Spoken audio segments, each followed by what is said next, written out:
The Campus Insiders End Zone previewing Florida State. Last year, the Seminoles won their first ACC title since 2005, but staying on top won't be easy in Tallahassee.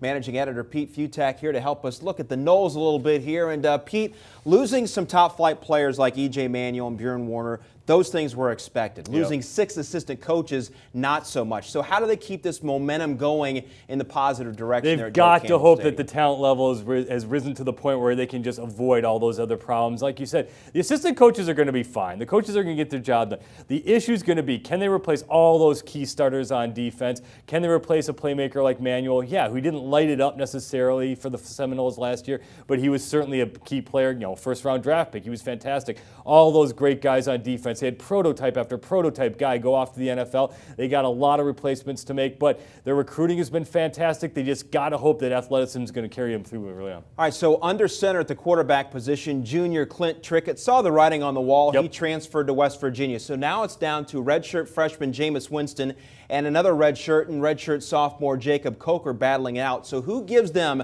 the best chance to win? There will be a riot after that spring game. If Winston is not the starting quarterback, people are going to go crazy in Tallahassee. He looks like the next big thing. And, it's going to take a little while because he is a redshirt freshman. He's going to make a ton of mistakes. But again, E.J. Manuel, as good as he was, didn't really light it up. He was good, not great. Winston looks like he has the potential to be a special type of playmaker. He's got all the tools, just like E.J. Manuel had. And again, he looks fantastic in the spring game. I think it's going to be his job to lose. They're going to rise and fall with him. They're going to live through the mistakes, at least early on. And I think people forget about how good the defense was last year. Second in the nation in 2012.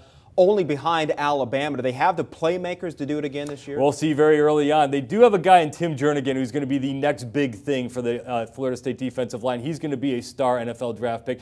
But they lose key players all across the board. And that doesn't even include guys like Brandon Jenkins who didn't come back. I mentioned Bjorn Warner.